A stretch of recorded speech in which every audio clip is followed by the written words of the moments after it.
That seems slightly ridiculous and too much. Not only that, I read a thing the other day. They're talking about how we can now get 50, where they're trying to promote, I don't know if it's actually happening, but a 50-year mortgage. Why? I can hear Dave Ramsey in Nashville screaming right and left, stop it. A 50-year mortgage is the most ridiculous thing I've ever heard of in my life. You're literally, when you buy a house, no matter what, even at the lower interest rates, you're still paying for, by the time the 30-year mortgage is done, you've paid for that house twice. So because that's essentially, if you look at interest, you pay for over the time of the mortgage. So you won't pay for what, 1.5, 2.5 times at 50, maybe 3.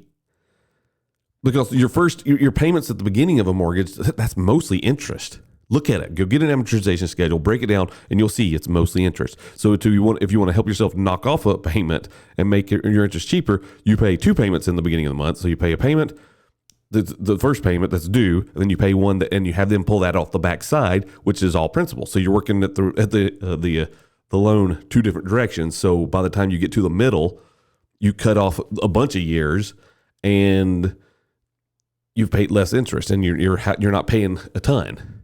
Now, not everybody can afford, say, $4,000 a month. It's insane. It makes no sense. I understand what you're saying here, Kevin, but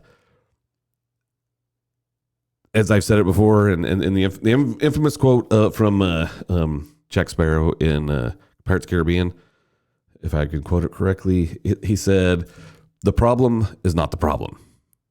Your attitude about the problem is the problem." So what you're blaming the problem on, and you want to have that epic comeback to boomers, the reality is this doesn't need to have a comeback. What you need to do is just work. Change habits. You don't need the brand new phone. You don't need to have all these fancy things. You don't need that expensive $8 coffee at the beginning of your morning. Buy a coffee machine. Drink Folgers. Dead serious. Simple as that. Those are the things that will help you. You cut back on your expenses, I guarantee you'll find money that you can make. And you're going to say, well, you need a gig job. Sure, do gig work too. But you don't have to.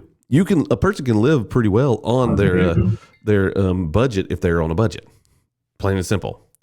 Anyway, just wanted to go through this. Don't forget to share, like, and follow.